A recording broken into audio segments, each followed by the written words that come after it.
inclusion, DEI, initiatives have done to the American military.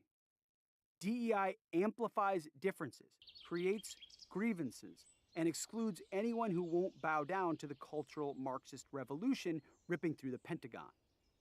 Forget DEI. The acronym should be DIE or IED.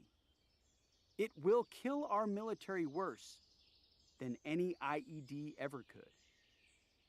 In both world wars, white soldiers did not receive awards based on their race. They received them based on their service and actions. The crisis of the past was that black soldiers in those wars did not get awards because of their race. They were denied Valor Awards because they were black. Today, we have flipped the script. The American military is recruiting, promoting, and giving awards to soldiers on the basis of settling an undefined DEI score, using a sliding scale of racial, sexual, and political preferences. We are told we can right the wrongs of the past by perpetuating an equal wrong in the present. The historically oppressed are now always preferred over the historical oppressors, even though these categories meet very few of anyone's lived realities, especially while in camouflage. It's black over white, female over male, gay over straight, and with Obama and Biden in charge, certain political persuasions are extremists. It's social justice reparations in camouflage. Guilt for the sins of the past are guiding the policy of our future. Worse, that guilt is being leveraged by ideological extremists to advance control over the military. When I think about my career in uniform, in almost every instance where there has been poor leadership or people in positions they're not qualified for, it was based on either the reality or the perception of a diversity hire. I could tell you stories, but will spare the guilty the unnecessary shame. All were good men. They just were not qualified leaders. Elevating an unqualified person into leadership will never increase the effectiveness of a team or a unit. It will only increase the chances of your team being unprepared for the challenges that you will face, or erode the authority of a leader who deserves to be there, but is seen as a diversity hire. In an office environment, this dynamic means certain people lose out on opportunities. You risk lowering morale and maybe a chance at a quarterly profit. At war, this policy gets soldiers killed. Morale plummets and the mission suffers.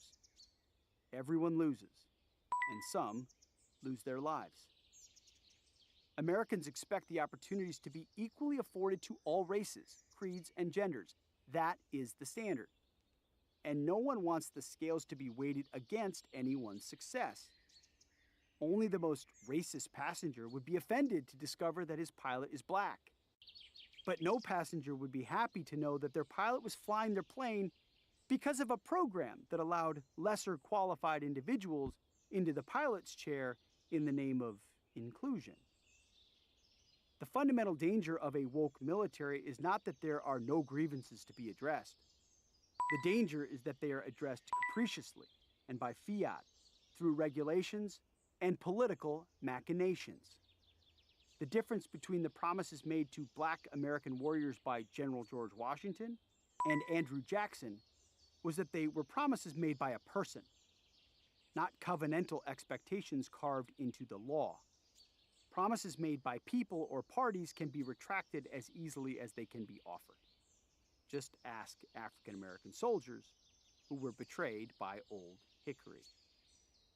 In a piece for Fox News, journalist Michael Lee interviewed anonymous soldiers about the new woke military initiatives. What he was told was revealing and is yet another reason why the Army is missing its recruiting numbers every year. One anonymous soldier told Lee, quote, "I 100% believe the military is woke.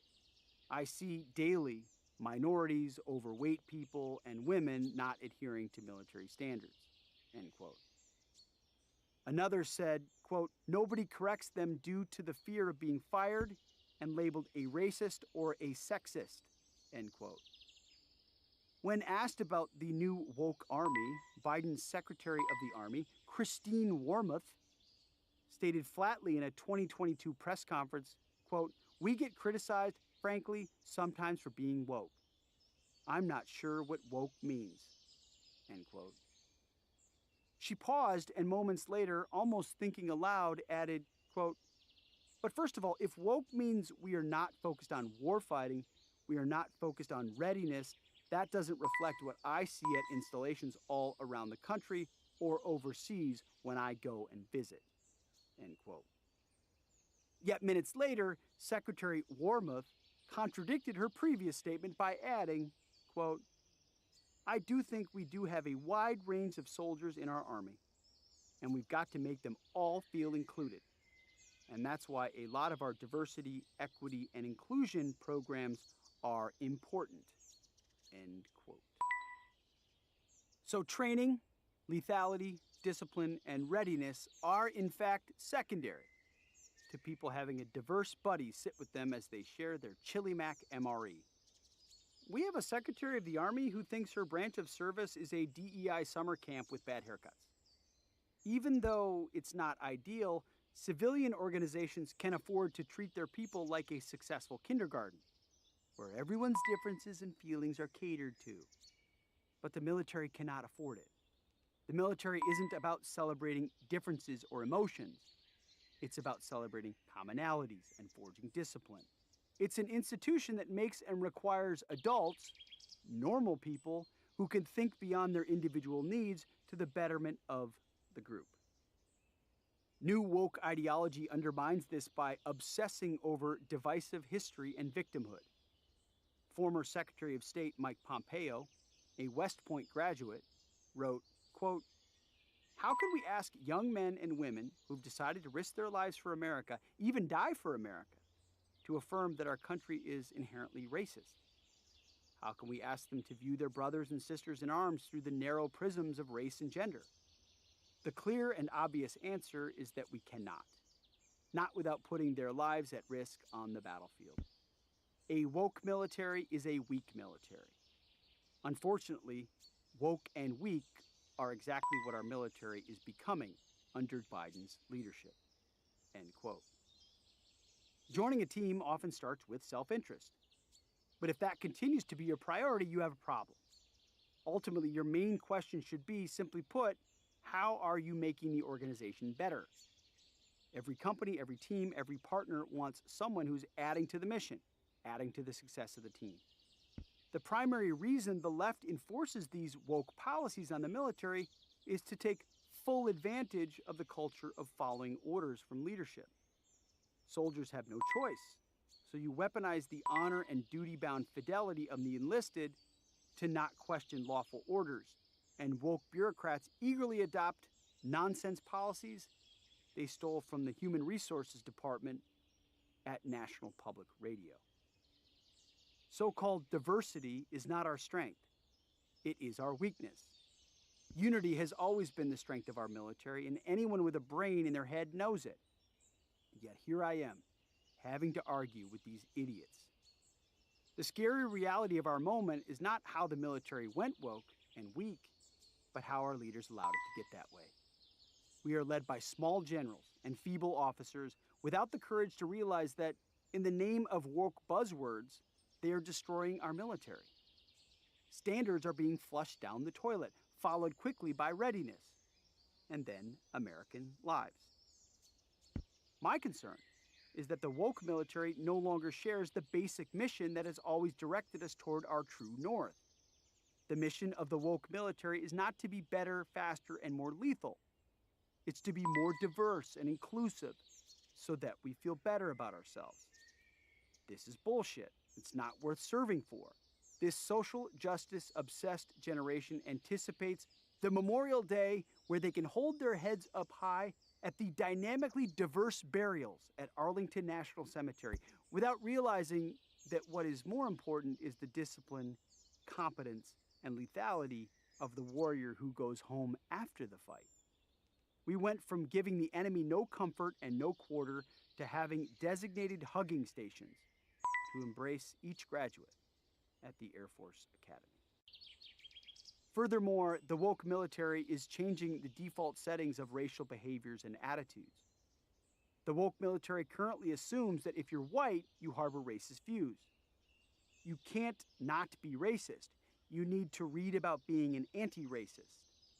This is perpetuated by a complex system that benefits from keeping the bifurcation of racial identity something that we fight over. While the woke military continues to see the nation as if it were populated by a generation of Jim Crow-era Southern sheriffs, I would posit that my generation is about as close as we have come to achieving Dr. Martin Luther King Jr.'s dream. My parents taught me there are racist people in this nation. They would hammer that, quote, "We are not those racist people. Some people may think these racist things that will never be tolerated in our house. That is not what we believe in our home. That is not how you operate in this family," end quote. My neighbor said the same. When I played sports like basketball or joined the military, I was surrounded by people of all classes, all races, all backgrounds. And in a meritocracy like sports or the Army, none of that matters. Great teams want the best people in the best places. Diverting our behavior away from honoring merit in choosing starters, leaders, or advancement is the most disruptive force to communities, teams, and organizations. It's like a basketball team where the coach's kid starts but is clearly no good. When you disrupt the natural course of a successful team by forcing upon it rules that resist the full opportunities for each person, you fight against the natural inclination for people to rise to their natural level of giftedness and injure the effectiveness of your organization. Sports are a lesson. You pull your starters when you're dominating the opponent to show sportsmanship, or play the chubby kid to give him a lesson in life. But combat is real life. My sniper had better know how to fucking shoot. My artillery needs to be 200 meters from my face to impact this enemy bunker. I am sorry Daddy didn't tuck you into bed and let you know you were the coolest kid in the neighborhood, but we got Chinese communists to kill before they run us over. I fully understand military service is not for all people. I very much noticed the absence of the loudest voices screaming in Washington, D.C. about DEI in shithole places like Samarra, Gitmo, Afghanistan, and during the racial tension of 2020. If you don't feel good about yourself and don't want to join the military, you are free to do something else. But you do not have the right to exploit the decency of our warriors and use them as a petri dish for your social engineering experiments. Our soldiers are subjects, daily, unit by unit, in these twisted woke diversity experiments, and it's gutting the very fabric of our fighting force. Just ask someone serving. They will tell you. That's why parents don't trust the military with their children. Our allies don't believe we will honor our word, and our enemies no longer fear us. Under Joe Biden, the world has never been more insecure, and our military has never been so fractured, weak, and bereft of cohesion. If you're going to start a global war with your policies, like in Ukraine or Taiwan, at least allow the warrior class to pick the teams they need to clean up your mess. We choose talent, we choose discipline, we choose merit. This is the military, this is war. We enter the 21st century with the military mimicking the Marxist universities in how they operate. While American academic strength has sunk to the levels of a third world nation, with minority high school graduation rates under 50% in many of our largest urban areas, the military thinks it should take a lesson from the university system that has victimized generations of minority students since the halcyon days of the 1960s. Why would any sane person look to our failing university system, with rampant grade inflation, a horrific record of stealing the future wealth of the young, and escalating evidence of dangerous indoctrination on their own campuses, and proclaim that the military needs to take lessons from these false prophets? Can anyone with an ounce of objectivity proclaim that the national experiment on progressive campuses has created a more decent and tolerant society? Ironically, as the university system has become more concerned with command and control ideology, the military has been infiltrated not just by liberals who desire a less draconian military, but by little totalitarians who are demanding compliance with university-style edicts in social programming. Oh, my pronouns? I use those in the university. Now I get to use them in the military too. No more yes, sir, or no, sir, as the Marine Corps recommended to their drill sergeants in 2022. We are all gender neutral now. And it all becomes part of the pipeline. Oh, my Pentagon emails got pronouns just like the university. As I was researching this section, the Pentagon just removed all gendered language from award citations. Soldiers no longer distinguished himself or herself in battle, they distinguished themselves. Even my Word document tried to autocorrect that word. It's not even real English, but it is stupid and self-defeating. Political progressives have infected the Pentagon, started with Clinton, then to Obama, then to Biden, pushing outside cultural priorities that are way beyond integrating the military into a social justice, politically correct view of the world. The big theme of their agenda is the wanton and intentional destruction of meritocracy. In a world of equity, a communist word, meritocracy is evil, unfair, and always racist. The Pentagon must be brought to heel, one soldier at a time. In combat, if you master the art of war, your reward is to live. And you cannot survive combat if you don't surround yourself with merit-based skilled professionals in the most critical positions. Combat requires survival. Survival comes from courage and excellence, leadership, training, and readiness. All of that combines with your chance to survive by closing with and destroying the enemy. Not a single thing that's being pushed through the Biden administration is attempting to improve any of those things. We are not more lethal.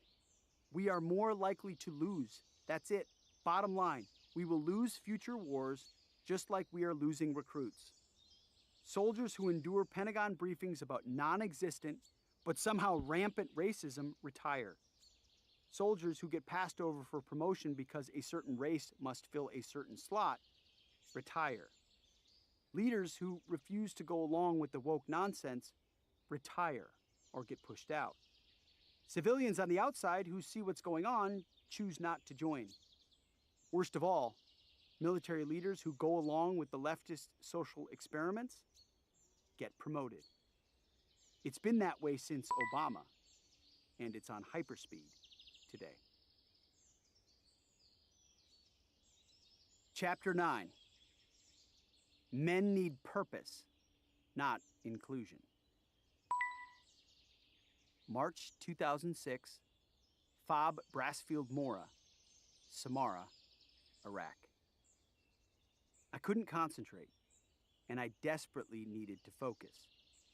Sifting through information handed over by Iraqi informants at Forward Operating Base, or FOB, Brassfield Mora, in a side room of a dusty makeshift operations center, the only noise was the displeasure of my computer's hard drive, stubbornly motoring through all this dust, only interrupted by my own yawns, reminding me that my overtired body needed rest. This wasn't cram for finals tired. This was nothing like running suicides in an empty gym for Coach Gunderson because I pushed the ball and didn't flick it. This was sleep deprivation-induced nausea. I was tired when I led a platoon on a midnight air assault mission a few months ago. I was spent on those endless Overwatch missions when we watched the sun rise twice before we called it a patrol. But back then, my soldiers looking to me for our next move focused my mind to complete the mission. The communal shame of being that lieutenant, who was too soft for his tough infantrymen, was something I would not allow myself to experience. My rifle clacking off my gear, my sweaty Nomex gloved hands adjusting maps, empty Rip-It cans cracking in my cargo pockets, the radio squawking over my shoulder. It all helped, back then, to interrupt any prolonged internal soliloquy that could be used as a temptation to quit. This was always mental, and the consequences were life and death. Then I had a forged team, a platoon of infantrymen. 2 months ago, I would collapse into my Connex bunk after hours of patrols as second platoon leader, or choppin' 2-6 on the radio. The flaccid canvas on my boots would stand at attention from the hardened muck, sweat, and filth. Here in that quiet room, I am basically alone. An army of one. Never truly alone, but it was late. And I can't stop yawning. The year was 2006, in the restive area outside of Samarra, Iraq, nestled in the heart of the Sunni Triangle just due east of the mighty Tigris River. Less than 80 miles to the south sits Baghdad, the grand central station of Mujahideen recruitment and supply. For some reason, this new job, Assistant S5 at Battalion, left my eyes pulsing with exhaustion each endless day. The job was civil military operations, which basically means building relationships with local tribal power brokers. Along with my direct report, Captain Chris Brawley, an amazingly capable and affable soldier, we made up the job as we went along, forging local relationships, building human intel networks, keeping people alive, and arranging dirt naps for many more. If I hadn't trusted my immediate chain of command, most especially a phenomenal executive officer, Major Stephen Delvaux, I would have thought our little outfit was being set up for failure. After 3 long and bloody years of violence, this region and her agitators were poised for more. This was the slowest of moving freight trains, as intelligence was pointing to Samarra being one of the next stops. One more pass. Am I missing anything? Focus. Stop drifting and focus. I worked in civil affairs during the beginning of the sectarian-fueled civil war in Iraq. Doing civil affairs work in Samarra in 2006 was the equivalent of opening a Union flag store in Charleston, South Carolina, a month after Fort Sumter. Less than 30 days ago, Al-Qaeda in Iraq destroyed the revered Golden Dome in Samarra in a complex and rehearsed command detonation. With it, they obliterated any chance of avoiding a full-blown civil war in the country. Samarra was no longer the backwater of the terribly named War on Terror. Now the destroyed Golden Dome was the recruiting poster for Iranian loyalists, Shia militias, government forces, and Abu Musab al-Zarqawi, who was slowly taking al-Qaeda away from the influence of Osama bin Laden. Things that would have dominated my life at home were now the routines of a stranger. At any other time in my stateside life, these Spartan conditions, this vacant sterile office, the hectic pace would be damn near my personal rock bottom. As that image finished processing, I realized that I had crossed the line. I wasn't a basketball player getting a Princeton degree. I wasn't another Ivy League grad making fistloads in finance. I wasn't even a Wall Street Princeton grad playing Army. I was a combat veteran doing my generation's part in war. I was an American soldier. This wasn't the bottom. It was the top. Some of the names on these informant lists I reviewed would turn out to be high-value targets, but only after an exhausting amount of research. Who are these guys? Which Muhammad is this? Why this tribe? How can we be sure? I'm sure some S5 officers didn't take this job as seriously as we did. If you wanted to phone in the job, you could. PowerPoint presentations could tell a neat story, but real intelligence, real relationships, and real results came only from taking real risks. Most S5 officers are not out to prove they belong in the fight. I guess I just felt obliged. If my former platoon was still kicking indoors, the least I could do is help empower more good guys and kill more bad guys. Life lesson: your motivations are totally different if you know what it's like outside your air-conditioned office. Mine certainly were. One of the left's biggest problems is thinking that everyone's greatest desire is to be included. For some people it is, but for most men, especially the military type, it is much more important to be purposeful than to be safe or included. It is impossible to understand what's going on with American men without paying attention to the world they inhabit, wrote author Samuel James recently. He continued, quote, "It is a world where meaningless work is governed by soulless human resources departments. It is a world where most men live increasingly automated lives, unable and then unwilling to use their hands.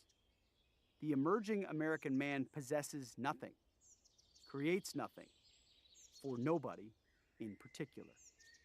End quote. Leaving that world was transformative for me. I was part of the fabled 101st Airborne Division, and I came to this group of seasoned warriors not from West Point or a Midwest recruiting station, but from a perfectly good job on Wall Street. A capable, trained soldier sitting on the 38th floor of a Manhattan skyscraper analyzing IPOs was not going to cut it for me. The chance to serve my nation in a real shooting war was impossible to resist. Leaving the world of comfy financial analysis and volunteering for combat in a controversial war confused my new platoon as much as it did my family and friends. My fancy pants Princeton degree wasn't exactly a welcomed data point to infantrymen either. They didn't care, nor should they, that I had been an underdog my entire life. Those traits don't jump off resumes, nor can they be relayed on hour-long phone calls with a branch manager in the now renamed Fort Benning, Georgia, as I groveled and maneuvered to be put into action. In 1999, my senior year in high school, no one recruited me to play NCAA Division I basketball. There was lukewarm interest at best. In fact, no one really cared if I showed up for opening practices at Princeton my freshman year. Sure, the coaches coldly included me, but I was not welcomed. Making the Tigers varsity team was uncertain at best. I was not in their plans. But I persisted. I worked my ass off. I arrived early, stayed late, and never took days off. I had to prove myself.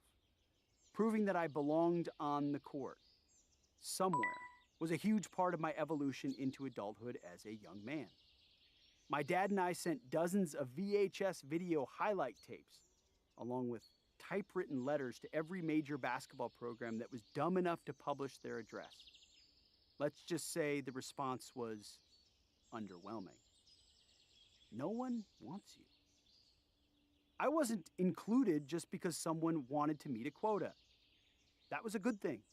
In many ways, that experience prepared me for being the new kid in the Rakkasan Chow Hall, the storied 187th Infantry Regiment of the 101st Airborne Division. The moment I stepped behind my new formation at Fort Campbell, reality came crashing down around me. I was way out of my comfort zone and way over my skis. In retrospect, it didn't help that I showed up wearing an outdated Army National Guard uniform that no one on active duty had worn for over a year. I didn't even have time to order the new Army Combat Uniform, or ACU, that was approved for service use in 2005. Awkward. Being the new platoon leader of an infantry platoon before a looming combat deployment was like meeting your arranged marriage bride at the altar. Joining the 101st just to go to combat required a transition from the comfortable cushioned seat I held as an equity capital market analyst at Bear Stearns. Not the most common path to combat with an infantry platoon, and turned out to be the most difficult thing I have ever done in my life. Like the videotapes sent to college coaches, my persistence paid off. I knew one guy, the captain who trained me to be an infantry officer. He needed a combat platoon leader. He got his boss, the famed Colonel Michael Steele, to agree.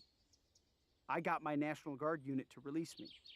And eventually, my barrage of emails and marathon phone calls with faceless Pentagon decision makers got me slotted into the combat platoon leader's slot, just in time to be shipped out.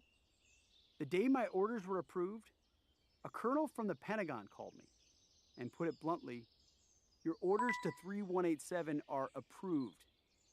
I don't know who the hell you think you are or how you did this, but don't fuck it up." Mission accomplished. Now I just had to endure the deserved sobriquets of Wall Street, Princeton, and national garbage. The pile of paper was blocking the flickering screen of my outdated Army computer. The local informants, naming more and more names, came in waves like ballot returns on election night. It was overwhelming at times. Those names didn't sit in my green Army book and then my inbox for very long. The Samara City Council president, with his network of sheikhs, tribal leaders, and miscreants, would gather intelligence, then offload it to me almost always in person. At first, it was a few names. Then, once they saw our efficacy, the floodgates opened. Then it was up to our small team to verify, vet, and advance the information to those who would prosecute justice on the guilty. And sometimes we did it ourselves. That adjudication process usually took a day or two, but sometimes mere hours. A name, address, and phone number would be called in or handed over. We would run it against our existing HVT list, and like John Wick, that name was bleeding on the floor of an Al-Qaeda safe house sometimes before I went to bed. Or I woke up to the beautiful news. The clock was ticking, and we were wasting time. The bad guys moved fast, changing phone numbers, addresses, locations with maximum paranoia. My primary job was to make inroads with local tribal leadership. But the intelligence they gave us was more valuable. They had to know we were stakeholders in their own security, that we listened and trusted them. Only then could we expect reciprocity. A safer Samara made everyone's lives better. For me, it meant saving American lives. Every terrorist we didn't have to leave the gate to pacify was a victory. Some nights, it was too easy. The name would literally match up with known terrorists. The locals simply gave us information as to what foreigner was living among the locals. Iraq and the greater Middle East aren't exactly known for having a robust Department of Motor Vehicles, meaning most times an ID photo was outdated, a name was common, we needed more information, cell phones, car identifiers, eyewitness accounts of last known whereabouts. I left Wall Street to chase down bad guys with a rifle and ended up joining CSI Samara. By March 2006, with less than 60 days logged into this dusty computer, over 24 of these missions had led to direct kills of known insurgents. Many more captured. It was an incredibly edifying feeling, being part of a team that was killing and dismantling Al-Qaeda, at least in our area. Pushing through my exhaustion, I remember thinking to myself, this is why I traded out high-paying Wall Street, to hunt down Wahhabis. Our 3rd Brigade commander was Colonel Michael Steele, most known for his leadership of the 3rd of the 75th Ranger Regiment in Mogadishu, Somalia, back in October 1993. A battle etched in cinematic lore as Black Hawk Down. There are few battles of the modern era that would make soldiers fanboy more than that epic urban battle in Somalia. Colonel Steele was surely aware of his reputation preceding him with his subordinates, but he never let on to it. He never talked about Somalia, but it forged his zeal for killing bad guys. He didn't care what people thought of him, only what Zarqawi thought of his leadership skills, resulting in piles of dead enemy combatants. Steele would not have lasted a day on Wall Street. All his takeovers were hostile. He was a warrior, and he demanded the same focus and seriousness of his entire unit. Our commander was in the Sunni Triangle to win each and every day, and there was no room in the 101st Airborne 3187 Rakkasans for anything less than total domination of the enemy. That was the expectation that we all understood. It was all man, all merit, all mission. There was no room for nonsense, or bullshit, or excuses. My body was bone weary and my mind melting down, and I felt a scratch in my throat. I was so tired that all I could do was grind my teeth. Just like when I jumped in a full-body ice bath after another 3.5-hour Princeton basketball practice, almost all of which was defense, like a dutiful second-teamer. This was a new type of exhaustion. When you get tired, you make mistakes. And that truth was as effective as cold water on my face, keeping me zeroed in on the task at hand. This mission was my life. I thought it daily. If I could have my family over here, I wouldn't leave. Ever. You always miss family, but the men I served with were my new meaning and purpose. 2 years ago, almost to the day, I had deployed to Guantanamo Bay, Cuba with the New Jersey National Guard's 42nd Infantry Division. Those guys were family. But that was a cute camping trip compared to this. This was war. Everything I had ever done in my life led me to this moment. I was living off adrenaline and passion, despite the stress that made me feel as if my internal organs had been removed and replaced. Euphoric stress. Glorious exhaustion. Each storyboard, an Army PowerPoint slide that summarized missions with maps, evidence, killed capture, etc., that confirmed that our little S5 team was providing intel that led to kills of bad guys, built my confidence like I was back in high school, draining three-pointers against our rival, Mounds View High School. After the first couple of informant leads led to bad guys at room temperature, I felt like we had found the right team. After a dozen more, I knew I was good at this. Our team was good at this. Relationships lead to trust. Trust leads to intel. Intel leads to dead bad guys. Rinse and repeat.